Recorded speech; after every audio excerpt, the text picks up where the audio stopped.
Shalom. Salam sejahtera di dalam kasih Tuhan kita Yesus Kristus. Senang sekali kita boleh kembali bersama-sama memuji, membesarkan, memuliakan nama Tuhan. Kita akan bersama-sama dengarkan kebenaran firman Tuhan. Saya juga ingin menyapa setiap saudara yang mengikuti ibadah ini lewat live streaming. Allah beserta saudara-saudara semua, biarlah ibadah ini boleh memberkati saudara di tempat di mana saudara ada. Bapak Ibu yang Tuhan Yesus kasihi, hari ini tamu kita dari Jakarta.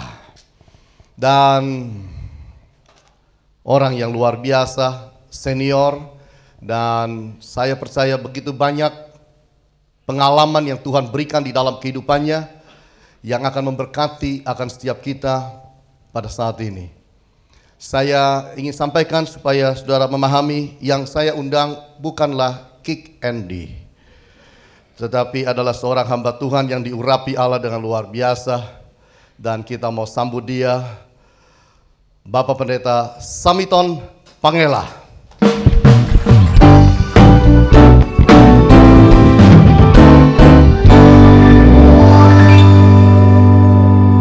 kasih Pak Hani, shalom semuanya.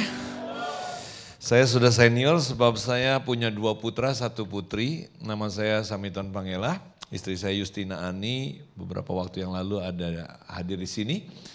2 putra, 1 putri dan 2 cucu, jadi saya udah cukup senior. Saya bekerja sehari-hari dari Senin sampai Jumat di perusahaan sebagai HRD dan sebagai trainer. Dan saya ada beberapa perusahaan yang saya juga kelola, tetapi di weekend saya melayani Tuhan dalam undangan khotbah, dan minggu sore biasanya saya melayani pengembalaan saya satu kelompok daerah kumuh di kawasan Tanjung Priuk. Nah Bapak Ibu Saudara sekalian, hari ini saya diberi tugas dengan topik Aim Higher. Barangkali tolong kasih lihat slide-nya karena saya memikirkan tentang apa yang dimaksud tentang Aim Higher. Nah kalau Anda membidik sesuatu biasanya di tengah atau di pinggir? Di tengah, supaya apa? Karena angka yang di tengah itu nilainya lebih tinggi ya, dan biasanya tentu lebih sulit. Yang di tengah itu cuma satu pilihan, kalau yang di pinggir banyak pilihan.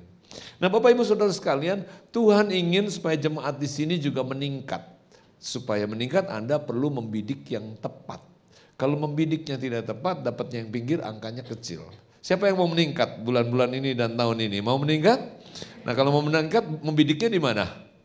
Yang tepat ya, yang di tengah. Nah ada satu hal yang menarik di dalam sejarah, silakan slide berikut. Tuhan memberikan 10 perintah Allah kepada Israel. Nah Bapak Ibu Saudara sekalian, waktu 10 perintah Allah ini diberikan, di dunia tidak ada satu suku bangsa pun yang punya undang-undang dasar. Semua tidak punya dasar hukum yang tetap di dalam mereka menjalankan kehidupan mereka dalam bermasyarakat. Seorang raja, perkataannya itulah hukumnya. Seorang tuan tanah, seorang penguasa, perkataannya itulah hukumnya. Jadi kalau rakyatnya datang untuk membela atau minta pembelaan, dia datang kepada raja, "Raja, ini tetangga saya nyerobot, ini bagaimana?" Lalu kemudian raja berkata, "Gak boleh, ya coba kembalikan tanahnya." Itulah caranya mereka berkeadilan. Jadi raja yang berkeadilan itu biasanya didoakan. Bansai, bansai, maksudnya umur panjang. Ya, karena jarang-jarang banget ada raja yang waras dan adil. Tapi kalau rajanya nggak waras dan nggak adil juga didoakan. Supaya apa? Bantai, bantai gitu ya. Kalau adil, bansai, maksudnya 10.000 tahun ya umurnya. Nah Bapak Ibu, itulah kehidupan masyarakat waktu itu. Tapi bangsa Israel mendapat anugerah sebagai satu bangsa yang mendapatkan undang-undang dasar pertama kali di dunia. 10 perintah Allah. Sejak itu seluruh dunia sampai hari ini dipengaruhi dari 10 perintah Allah ini. Ya, walaupun negeri Republik Tiongkok komunis, ya, tapi dipengaruhi sama 10 perintah Allah ini. Ya, negara-negara yang kita sebut sajalah bukan negara agama atau negara apa, dipengaruhi oleh 10 perintah Allah ini. Ya, seluruh dunia relatif dipengaruhi. Nah Bapak Ibu Saudara sekalian, yang menarik dari 10 perintah Allah ini dibagi 2 bagian. Silakan slide-nya. bagian yang pertama terdiri dari 4 perintah. Ya, mengatur antara manusia dengan Tuhan. Sebutkan, manusia dengan Tuhan. Ya, aku Allahmu kata Tuhan, dia memperkenalkan diri. Yang kedua kata Tuhan, jangan menyembah patung, jangan menyembah patung atau lukisan sebab itu bukan Tuhan, itu buatan tangan manusia. Yang ketiga, jangan menyebut nama Tuhan sia-sia. Dan yang keempat, kuduskanlah hari Sabat. Itu terdiri dari 4 perintah, 4 hukum. Mengatur antara manusia dengan Tuhan. Nah, yang menarik, yang kedua itu terdiri dari 6 perintah. Itu mengatur antara manusia dengan manusia. Nah, Bapak Ibu Saudara sekalian, belasan tahun saya jadi orang Kristen, saya nggak sadar kalau ada sesuatu yang Tuhan sebenarnya serius sampaikan di dalam hal ini. Ya, mari kita baca Keluaran 20 ayat ke-12. Keluaran 20 ayat 12. Ada satu ayat pendek yang saya ingin kita baca. Agar Anda dapat membidik tepat di tengahnya. Ya, yuk kita baca sama-sama. Keluaran 20 ayat 12, silakan kalau dapat ditayangkan, ditampilkan di layar. Keluaran 20 ayat 12.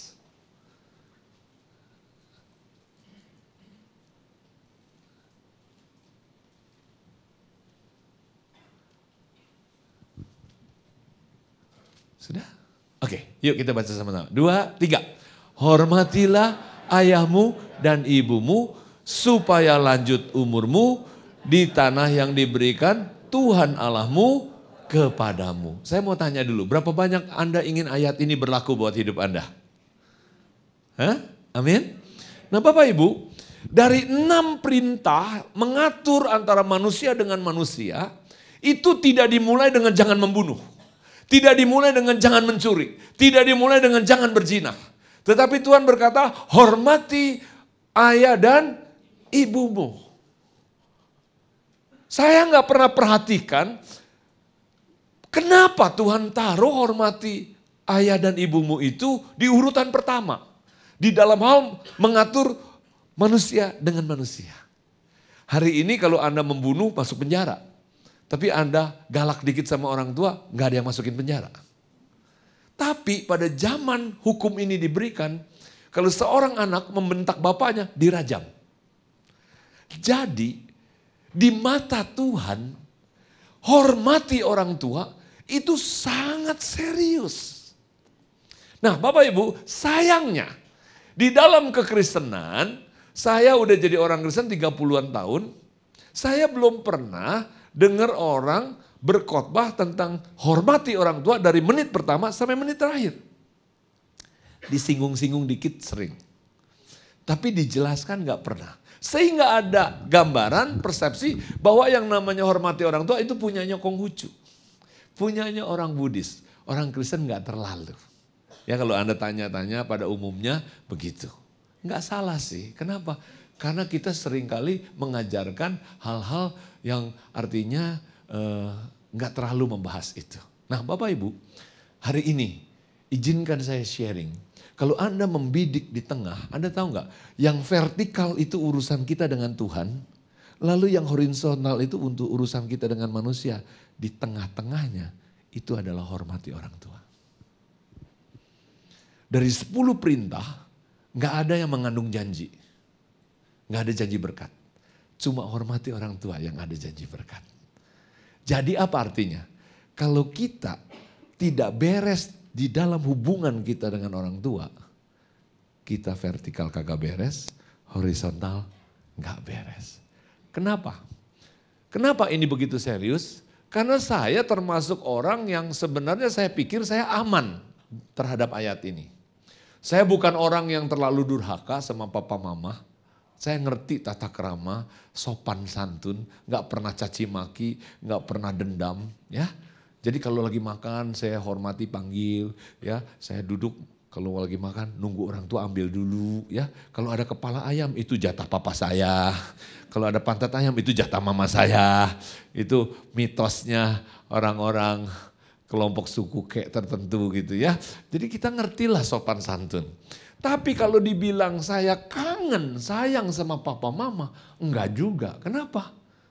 Ya nggak tahu. Kalau deket sama papa, rasanya hawanya panas. Katanya ciong katanya ya. Kenapa? Habis kalau saya deket ngobrol, dia maunya bantah terus. Jadi kalau papa ngomong, saya juga pengennya bantah. Daripada kita jadi rame, agak jarang lah ketemu. Jadi saya setahun, ya saya ketemu cuma 5 kali. Papa ulang tahun, mama ulang tahun pernikahan mereka, Cynthia, dan kalau sempet. Saya pikir, saya nggak kangen. Ya logis lah, rasionalnya kenapa? Saya cowok sih nggak usah pakai kangen-kangen, cengeng banget. Ya, kalau cewek bolehlah kangen sama papa mama, kita anak cowok nggak usah. Saya pikir saya rasional, normal. Ya, dan kemudian saya nggak ada khawatirnya kalau papa mama sakit. Kenapa? Saya rasionalnya gini, kalau saya sakit, anak saya sakit, istri saya sakit, papa mama yang repot. Beli obat ini, ke sini, ke situ. Jadi kalau dia sakit, dia tahulah obatnya. Ngapain gue yang pikirin? Ya, jadi saya pikir begitu.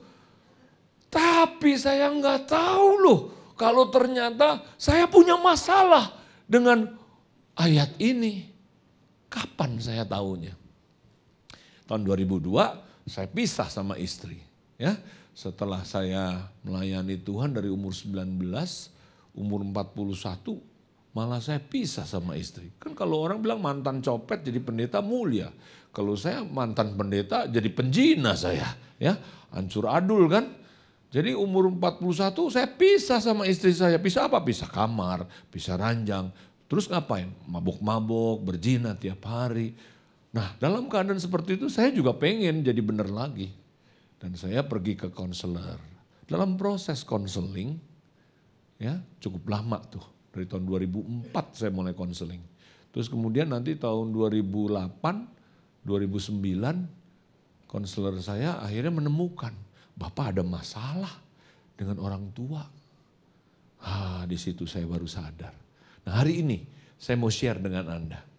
Ya, bahwa kita harus sadar bahwa di tengah-tengah itu ternyata penting banget. Anda mau saya share hari ini 3 hal? Mau? Mau atau mau banget? Senyum dong dikit, galak bener mukanya. Ya, oke, bilang sama sebelahnya, Tuhan Yesus berkati, senyum-senyum ya. Oke, Bapak Ibu, ada 3 prinsip kenapa buat Tuhan itu serius banget yang namanya hormati orang tua. Yang pertama, hormati orang tua adalah sebuah hukum.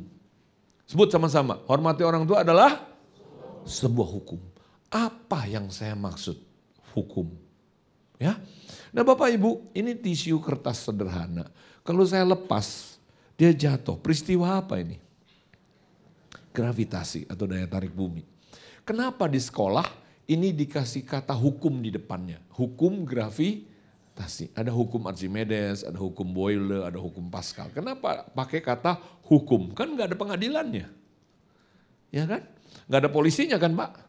Tapi kenapa pakai kata hukum Kenapa Pak?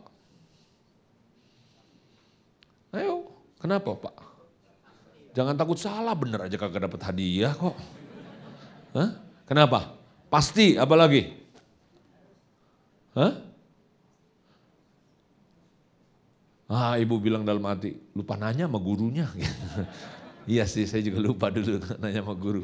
Nah Bapak Ibu, ya benar itu kata pasti ya. Tapi sebenarnya adalah diperlakukan sama, itu arti kata hukum. Ya. Bumi memperlakukan kertas yang murah ini dengan mic yang mahal ini sama. Enggak gara-gara lebih mahal, bumi tidak melakukannya. Saya pengen nanya, kalau penjahat lompat dari gedung yang tinggi nggak pakai pelindung, mati nggak? Kalau pendeta, kan beritanya banyak doa. Nah Bapak Ibu di sini konteksnya apa? Bumi tidak mau tahu, lu ateis, lu penjahat, ya nggak ada urusan. Asal jatuh menabrak hukum gravitasi, mati. Nah Bapak Ibu, hukum hormati orang tua, itu makanya Anda heran, Anda dapat menemukannya di semua agama. Ya kan? Di semua agama ada kan? Kira-kira kenapa?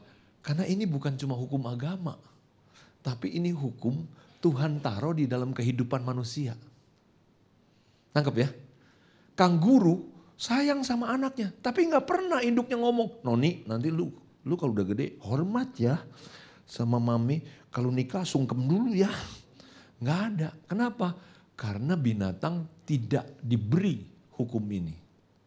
Manusia diberikan hukum ini. Nah coba kalau kita pergi ke satu gunung, ke desa, ke hutan, ya ketemu yang namanya suku yang primitif.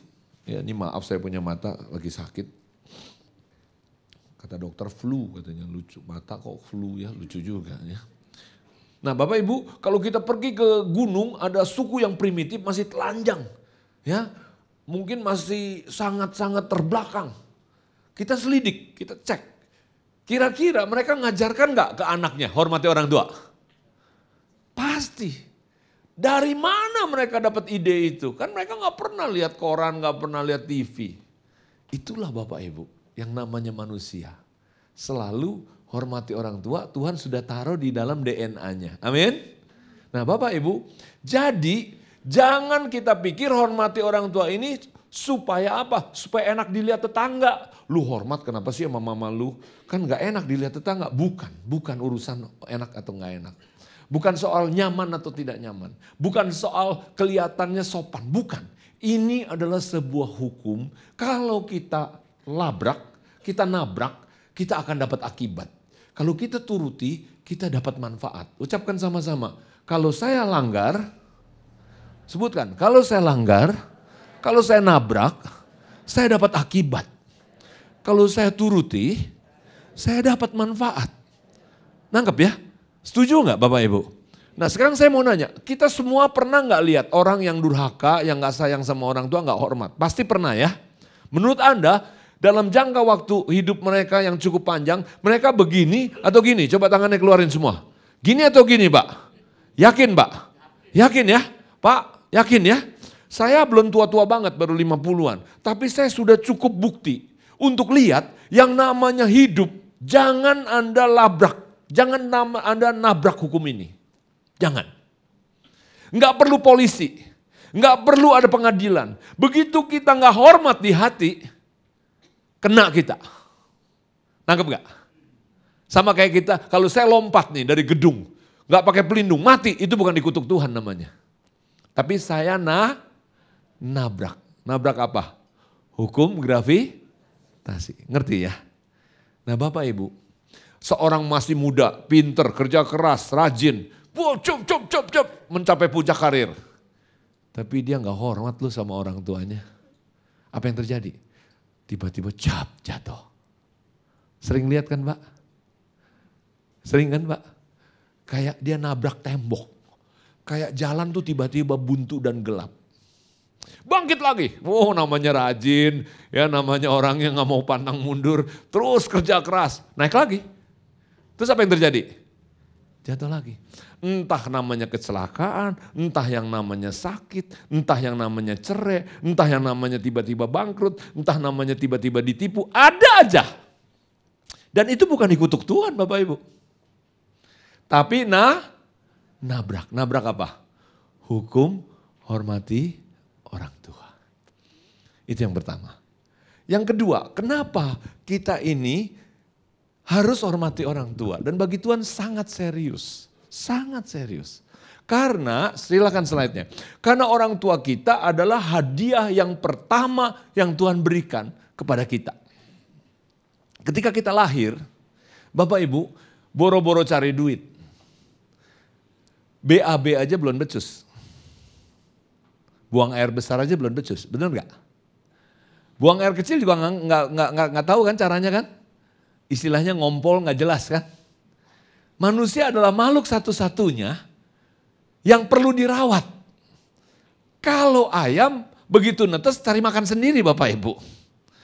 Kalau binatang yang lain begitu dia lahir tidak ada yang perlu bimbing dia jalan. Kambing itu begitu lahir dia nggak perlu dilatih untuk berjalan. Dia dapat berjalan sendiri. Tapi manusia enggak, harus dirawat. Jadi orang tua kita mau nggak mau itu adalah hadiah yang Tuhan berikan untuk ngurusin kita. Dan dia adalah orang paling berjasa dalam hidup kita selain Tuhan Yesus. Ada yang bilang amin. Gak ada lagi Pak orang yang lebih berjasa dari orang tua kita Pak.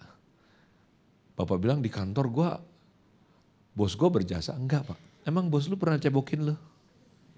Enggak kan. Orang tua kita kan cebokin kita. Iya kan? Dan orang tua lagi ngerawat kita Pak. Jangan Bapak pikir di jidat kita ada tulisan bakal kaya. Jadi orang tua kita ngurusinnya semangat. Enggak ada. Orang tua juga nggak tahu kita ini bakal jadi apa. Setuju ya? Tapi dia melakukannya dengan tulus. Dan orang tua menerima kita juga sebagai hadiah. Ketika ibu kita mengandung, terpaksa dia harus berkorban. Tadinya hobinya main voli, dia nggak main voli. Ya, kegiatan-kegiatan dikurangi. Kenapa? Lagi mengandung. Begitu udah lahir, wah tambah repot. Begadangan, ya. Mesti ngurusin, tengah malam bangun, minta susu. Wah repot lah pokoknya kalau punya baby. Ya. Begitu kita udah besar, lupa lu kita sama penderitaan orang tua kita. Ya. Ada satu video yang saya ingin Anda saksikan. Bapak Ibu, mari kita lihat.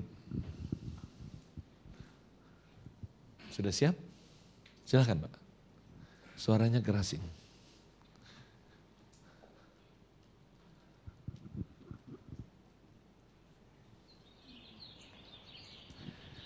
Di video ini kita akan melihat percakapan seorang ayah dengan putranya di depan halaman rumahnya.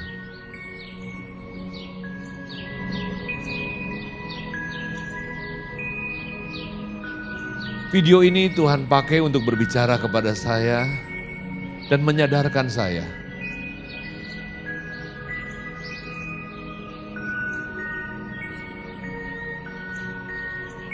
Mari kita simak apa yang mereka percakapkan.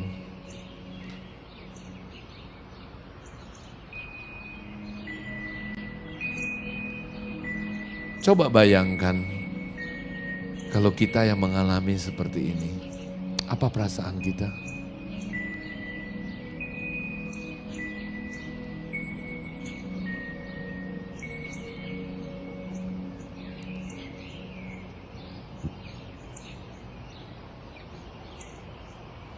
Ayahnya tertarik kepada sesuatu di balik semak.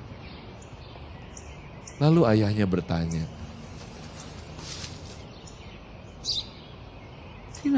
itu apa?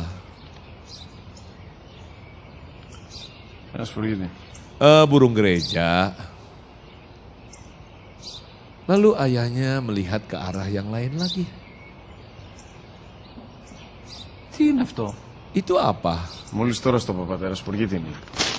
Kan aku udah bilang Papa itu burung gereja. Lalu ayahnya melihat ke arah yang lain lagi.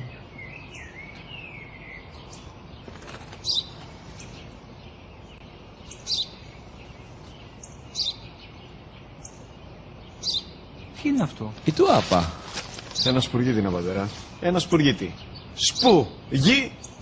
Burung gereja, jelas gak sih Pak? Itu burung gereja. Γιατί το κάνεις αυτό το πράγμα, μπορείς να μου πεις τόσες φορές σου είπα, είναι ένα σπουργίτη. Δεν το καταλαβαίνεις. Πού πας? Tanpa saya terjemahkan, kita semua pasti paham kira-kira apa yang diutarakan anaknya.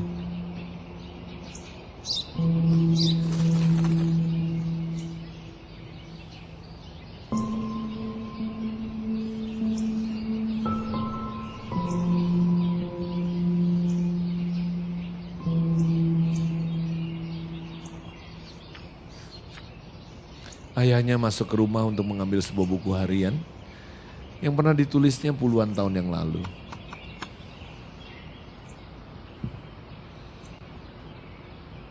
Δυνατά. Baca keras-keras. Hari ini putraku yang bungsu genap 3 tahun. Dan kami sedang duduk di depan halaman rumah kami.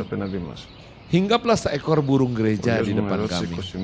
Putraku bertanya sebanyak 21 kali, itu apa Pak? Dan aku menjawab juga sebanyak 21 kali. Itu burung gereja. Aku memeluk dia setiap kali dia bertanya. Sekalipun pertanyaannya selalu sama dan diulang-ulang. Tanpa menjadi jengkel dan kesal. Sebaliknya aku makin sayang kepada putraku yang masih polos itu.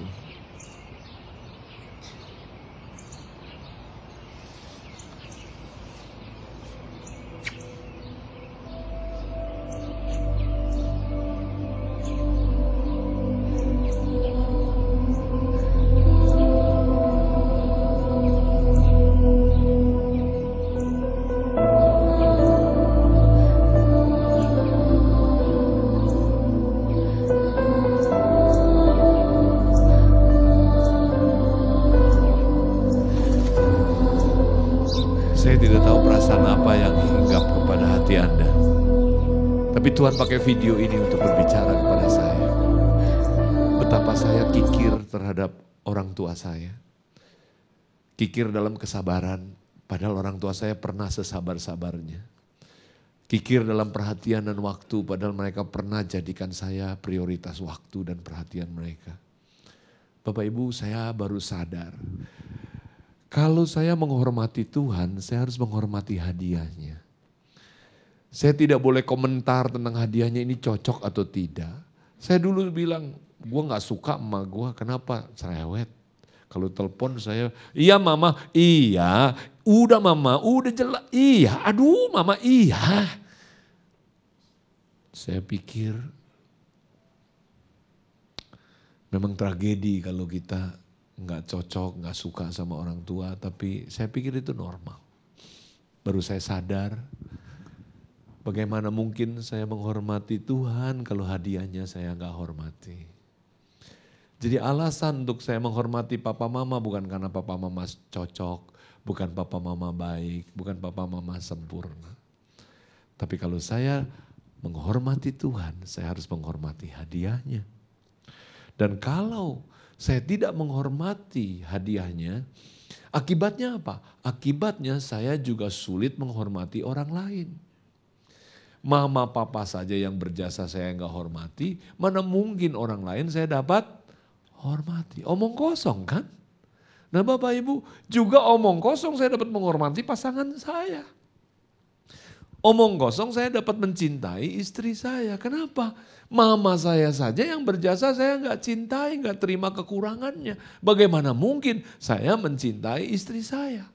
Nah di situ Tuhan berkata kepada saya, kamu kalau mau dipulihkan keluargamu, kamu beresin dulu hubunganmu dengan papa mama. Nah saya baru ngerti loh Bapak Ibu. Implikasinya akibatnya begitu jauh. Bagaimana mungkin saya menghormati lembaga pernikahan saya kalau papa saya nggak hormati. Bagaimana mungkin saya dapat menerima kekurangan istri saya kalau mama saya saja yang telah berjasa saya nggak hormati dan kasihi. Saya baru ngerti. Kenapa Tuhan serius dengan menghormati orang tua. Kenapa jangan membunuh, jangan berzina, jangan mencuri. Dalam urutan 10 hukum Allah itu urutannya sesudah hormati orang tua. Kalau Anda hormati orang tua, kecenderungan Anda nggak akan membunuh. Kalau Anda hormati orang tua, kecenderungan Anda nggak berzina. Kalau Anda hormati orang tua, kecenderungan Anda nggak mencuri. Kenapa? Karena kita menghormati orang tua. Bapak Ibu Saudara sekalian. Lalu saya mulai berdoa, Tuhan saya ingin dipulihkan dengan papa dan mama. Mumpung mereka masih hidup. Ya, nah saya nggak tahu kalau kata-kata yang gumam doa ini saya nggak berdoa khusus, cuma berkata dalam hati, dalam batin. Tuhan, aduh pengen saya dipulihkan papa mama mumpung masih hidup Dijawab Tuhan cepat loh Bapak Ibu. Nggak lama papa saya telepon. Tat, lu ada waktu nggak? Kapan Pak? Tanggal sekian ke sekian, kemana? Ke Cungko. Temenin papa, iya. Mama kenapa? Mama lu kurang sehat. Saya baru ngerti. Tuhan ngatur Bapak Ibu. Biasanya kalau mama sehat, saya nggak diajak. Kalau saya mau ikut juga nggak boleh. Kalau saya ajak papa pergi berdua juga nggak mau dia. Ya, jadi Tuhan atur begitu rupa kita pergi berdua. Wah, saya pikir ini nanti tinggal di hotel beberapa hari ya, makan sama-sama, ada reunian di Cungko. Saya pikir bakalan terjadi pemulihan. Udah semangat saya. Bawa kamera, saya mau rekam setiap momen. Masuk ke pesawat saya foto, duduk saya foto, makan saya foto, tidur saya foto. Ke WC saya foto juga Bapak Ibu. Ya pokoknya semua saya abadikan. Nanti kalau papa meninggal saya punya fotonya. Wah tapi hari kedua Bapak Ibu, papa saya udah tidur, saya berlutut di pinggir ranjang di hotel. Saya bilang sama Tuhan, Tuhan ternyata gak kuat pengen pulang. Kenapa? Tingkat kecerewetan papa saya melampaui ambang batas kemampuan saya Bapak Ibu. Astaga. Papa saya kenapa cerewet banget ya. Kenapa? Karena semua dikomentarin. Saya pakai baju, pakai sepatu, komentar. Memang mama saya pernah bilang, bapak lu dulu masih muda tuh pendiam. Udah makin tua makin cerewet. Saya pikir ini black campaign. Kenapa? Papa mama emang kurang akur ya dua koalisi ini. Jadi saya pikir ini kampanye hitam lah, saling menjelekkan. Nggak taunya bener, saya belum pernah pergi sama papa seharian. Jadi saya nggak tahu cerewetnya kayak apa. Astaga, saya bilang bener loh. Nah yang paling saya nggak kuat adalah saya diperlakukan kayak anak kecil. Memang papa saya waktu itu 79, orang tua yang sudah amat tua. Tapi saya juga udah tua kan, 49 waktu itu. Ini bukan baru numbuh Bapak Ibu, ini model terakhir. Maksudnya udah gak ada pilihan. Jadi sesama orang tua harus saling. Situ udah tua, sini juga udah tua. Jadi saling menghormati dong. Masa udah 49, udah sore-sore, mandi cepet, nanti sakit deh. 49 mandi diatur. Tersinggung saya. Si papa ini lupa kalau saya lahirnya kapan. Ya, apa dia lupa saya pernah jadi pemimpin bla bla bla. Pakai jaket, nanti masuk angin. Gue mau telanjang mau apa urusan amat. Si babe aneh-aneh aja, tersinggung saya ya. Nah yang paling kesel kalau di meja makan, kalau di hotel kamar masih mending lah gak ada orang ya. Di meja makan kan banyak orang. Jangan, ini gak boleh, ini boleh. Ini pakai sumpit coba, di Cungko gak pakai sumpit mau pakai apa? Ya, saya juga pandai pakai sumpitnya udah bener. Tapi papa akhirnya saya cemberut. Sisa berapa hari di Cungko tuh muka saya udah asem, cemberut. Bahkan pernah saya gak makan loh. Lu kan gak makan? Enggak lapar gua. Jadi judes saya. Pulang ke Jakarta, saya perasaannya sedih, nyesel. Ya Tuhan ini bukan pemulihan, ini kenangan pahit nih. Kalau papa mati saya nggak pulih nih gimana ya. Aduh Tuhan, saya ngomong gini, nggak lulus nih kalau ujian nih Tuhan.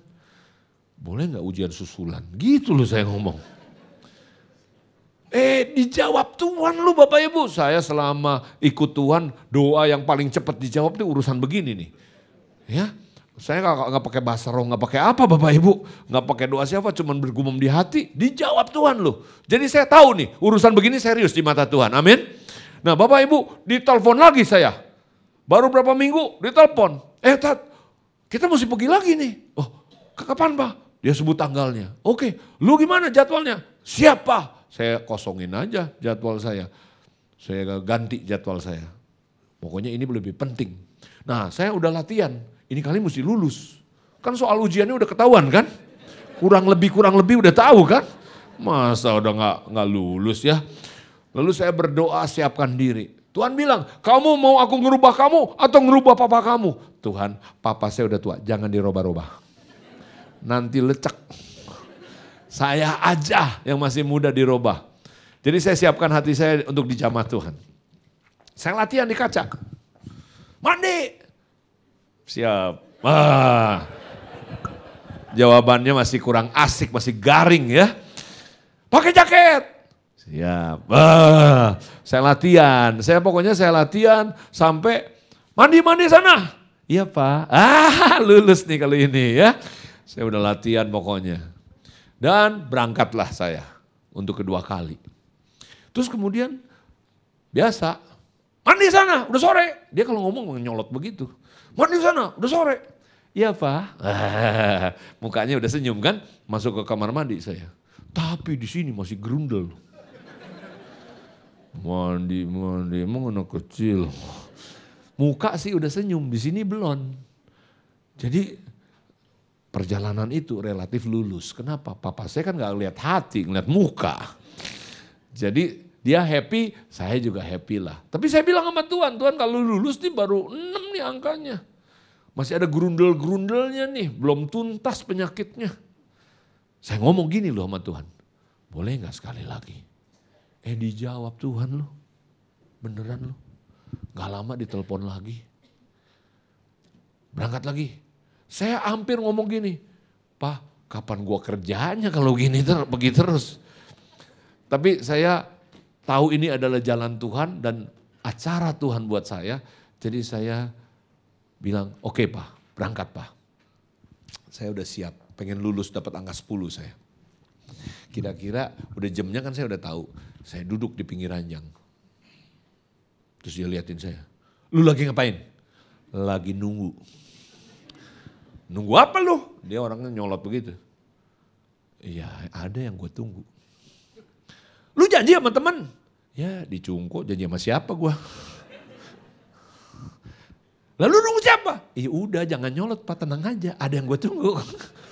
Terus dia lihat, udah sana mandi. Itu yang gue tunggu. Nunggu soal ujian. Terus saya masuk kamar mandi. Nah kali ini Bapak Ibu agak lama. Kenapa? Karena di kamar mandi saya jadi nangis. Kenapa saya nangis? Saya bersyukur saya gak ada gerundel-gerundelnya lagi. Saya merasa, aduh Tuhan terima kasih. Kalau Tuhan gak jamah hati saya, gak mungkin. Tapi Tuhan sudah rubah saya. Orang tua saya gak berubah, saya yang berubah. Dan saya merasa kok nikmat dan adem gitu. Keluar dari kamar mandi, saya gak pengen dia lihat mata saya agak merah. Lalu saya pijetin belakangnya, punggungnya. Udah pas ini aku pijitin, kenapa lu? Udah lama nih aku gak pijitin papa. Dulu SMP kan aku suka pijitin. Aku pijitin. Sebenarnya saya pengen colong-colong lihat mukanya. Soalnya saya baru sadar, udah lama saya gak lihat mukanya ya. Jadi saya baru perhatiin, astaga hancur banget. 79. Jadi saya bilang, aduh Tuhan kelewatan ya saya gak tahu ya. Kalau papa saya sudah getting old, udah jadi tua begitu ya. Terus saya pegang tangannya, aduh udah keriput ya. Udah tua, udah kering, aduh. Di satu sisi saya nyesel, di satu sisi saya bersyukur saya masih ada waktu. Sejak itu saya udah nggak lagi panas kalau ketemu dan saya sering sekali mampir ke rumahnya untuk duduk. Dan dia ngomong apa aja sekarang udah kayak musik yang indah. Kayak orkestra gitu ya. Selalu saya bilang Pak, dalam hati ngomong Pak, jangan berhenti. Yang saya takut kalau dia berhenti ngomong alias meninggal. Saya takut sekali kehilangan mereka. Kenapa Bapak Ibu? Saya terlambat. Di sini siapa yang orang tuanya masih hidup? Coba angkat tangan. Bapak Ibu, sejak saya akhirnya dapat pulih dengan papa, dengan mama. Mama sering saya telepon. Ya, padahal percakapan dengan mama via telepon jarang lebih dari 3 menit. Ma, udah makan obat? Udah makan? Udah. Topiknya gak bakalan banyak. Kan gak mungkin. Ma, dolar naik mah. Ternyata orang tua gak butuh harta, gak butuh apa-apa.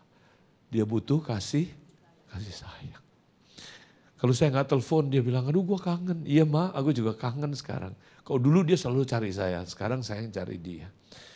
Memang November lalu saya sangat kehilangan karena Tuhan panggil mama saya akhirnya.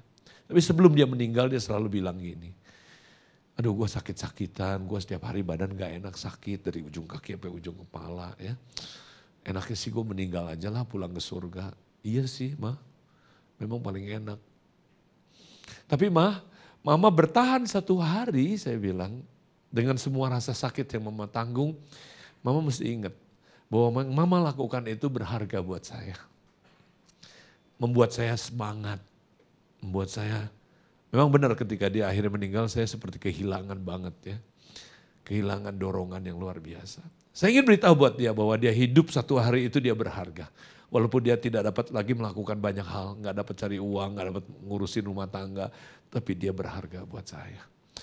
Nah Bapak Ibu pulang dari tempat ini, kau peluk, kau cium orang tuamu, kau telepon beritahu mereka bahwa mereka adalah hadiah yang terbaik yang dari Tuhan. Amin. Beritahu mereka bahwa mereka adalah pahlawan sejatimu. Beritahu mereka bahwa engkau bangga.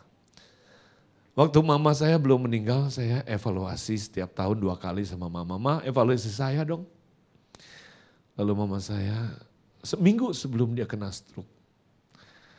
Lu seperti orang lain, gue udah gak kenalin. Lu jadi orang yang berbeda. Karena dia tahu dulu saya gak sayang dia. Kemudian saya jadi sayang. Itu karena Tuhan Bapak Ibu. Nah ketika saya dapat menghormati mama saya dan papa saya jadi mudah untuk mencintai istri saya dengan segala kekurangannya. Dan saya juga lebih mudah untuk menerima hormat. Istri saya jadi lebih mudah hormati saya. Dan anak saya juga jadi lebih mudah menghormati saya. Sederhana, semuanya tiba-tiba berubah. Ya. Maleakhi 4 ayat ke-6 ini kita baca. Maleakhi 4 ayat ke-6. Satu ayat yang unik sekali. Ini ayat terakhir, pasal terakhir, kitab terakhir dari perjanjian lama. Menurut Anda kira-kira penting gak? Ya, rasanya kita perlu perhatikan. Karena ayat ini mempersiapkan kedatangan Yesus yang pertama, tapi sekaligus dapat juga diartikan persiapan kedatangan Yesus yang kedua. Mari kita baca ayatnya. Yuk silahkan ditampilkan Pak. Maleakhi 4 ayat yang ke-6. Ada kesulitan?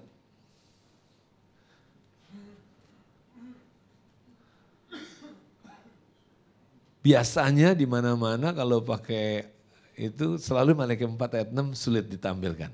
Atau kita baca aja sama-sama ya. Sudah siap dengan Alkitab masing-masing? 2, 3.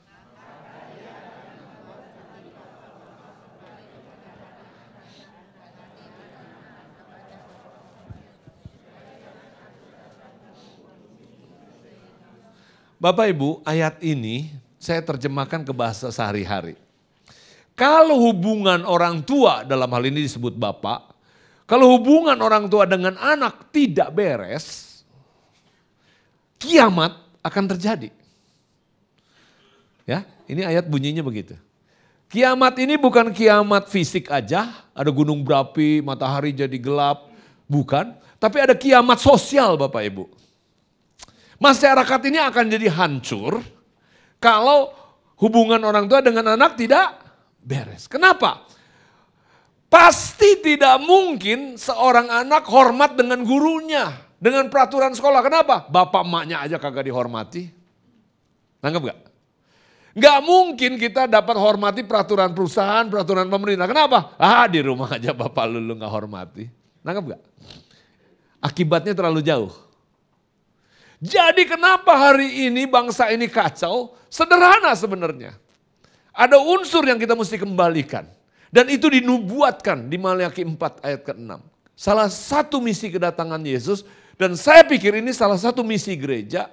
Dan saya sadar dulu waktu saya memimpin gereja, ini saya kurang lakukan. Yaitu apa? Menolong setiap anak, setiap orang, setiap anak Tuhan betul-betul pulih dengan papa mamanya. Seperti yang kemudian saya alami. Dapat mencintainya, dapat menyayanginya, dapat mengasihinya. Nah Bapak Ibu Saudara sekalian, saya percaya kebangunan rohani akan datang bukan cuma di gedung-gedung dan bukan karena di acara-acara, tapi di rumah-rumah. Ketika orang tua dengan anak akan dipulihkan. Siapa yang ingin terjadi itu di rumah Anda? Bapak Ibu Saudara sekalian, kenapa? Karena banyak orang berkata, Tuhan saya sakit kanker, butuh dipulihkan. Sebenarnya kanker itu kecil di mata Tuhan. Tapi beresin dulu hubungan kita dengan orang tua. Jangan-jangan penyakit itu datangnya dari akibat kita nabrak hukum hormati orang tua. Aduh Tuhan aku bangkrut, butuh mujizat ekonomi. Kecil kata Tuhan. Tapi beresin dulu urusan kita dengan orang tua. Jangan-jangan masalah keuangan itu terjadi karena bocornya di hubungan kita dengan orang tua. Ada yang bilang amin? Suami gua kabur Tuhan, istri gua selingkuh. Oke, kata Tuhan gampang memulihkannya. Tapi beresin dulu. Siapa yang belum nikah di sini? Coba angkat tangan. Yang belum nikah, gak banyak sih. Hai wanita, jangan nikah dengan pria yang tidak sayang sama mamanya. Jangan, kenapa? Jangan percaya. Sama lu mah gue sabar Noni, kalau sama gue gak tahan. Jangan percaya, besok giliran lu. Ngerti gak maksudnya? Dan hai wanita jangan nikah, hai pria jangan nikah dengan wanita yang tidak hormat sama bapaknya. Gak mungkin dia hormati Anda sebagai suami. Bapaknya aja gak, nangkep gak? Nah kalau yang udah terjadi kayak saya gimana? Berantakan keluarganya, beresin dengan orang tua. Setelah kita beres dengan orang tua, saya percaya pemulihan-pemulihan yang lain akan terjadi. Amin. Kesembuhan ekonomi, mujizat, pemulihan keluarga itu akan terjadi. Kenapa? Karena letaknya ada di tengah, hormati orang tua itu. Nah Bapak Ibu Saudara sekalian, masalahnya yang namanya orang tua bukan cuma orang tua kandung. Mertua orang tua bukan? Orang tua. Di sekolah kita juga diberikan loh orang tua. Namanya guru. Jadi waktu saya tahu prinsip ini, saya teleponin guru-guru saya. Yang dulu saya pernah timpukin kepalanya. Untuk minta maaf, minta ampun, ya macam-macam lah. Sejauh yang saya dapat jangkau guru-guru. Ya. Lalu yang kedua, di gereja juga ada loh yang namanya orang tua. Mereka bukan orang sempurna, tapi Tuhan berikan sebagai orang tua. Pembimbing, kakak rohani, pastor, gembala, pendeta, terserah namanya apa. Kita juga harus jaga hubungan kita dan hormat kita. Amin. Di pekerjaan ada juga loh. Tuhan titipkan orang tua. Ya, siapa? Bos kita, manajer kita, pimpinan. Anda berkata, gue boleh gak pindah kerja? Bos gue ngaco nih, jahat. Boleh gak pindah kerja? Boleh. Tapi begitu Anda keluar, jangan jelek-jelekin. Dan Anda jangan ambil bisnisnya. Ya, curangi dia, jangan. Kenapa? Hati-hati. Itu namanya Anda melanggar, hormati orang tua. Saya ini penasaran soal sirkus. Dari kecil saya suka perhatikan, kok singa dapat nurut ya sama pemain sirkus itu. Kebetulan saya kenal sama Taman Safari. Jadi saya tanya teman saya si John, bapaknya yang main sirkus oriental itu. John, bapak lu kalau main sirkus sama singa gimana caranya sih? Kok singa nurut sih sama bapak lu?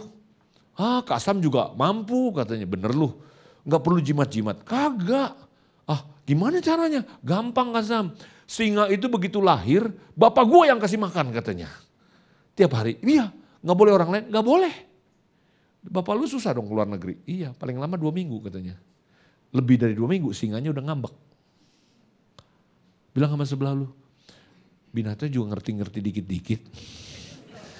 Hormati orang, kalau udah dikasih makan jangan gigit. Kalau kita manusia udah dikasih makan, kadang-kadang gigit juga ya. Nah Bapak Ibu Saudara sekalian, jadi kalau kita pernah dapat nafkah di satu tempat, dapat berkat di satu tempat, ya walaupun pemimpin kita salah, jahat, jangan kita jelek-jelekin. Tetap hormat. Amin Bapak Ibu. Nah Bapak Ibu saya mau tutup.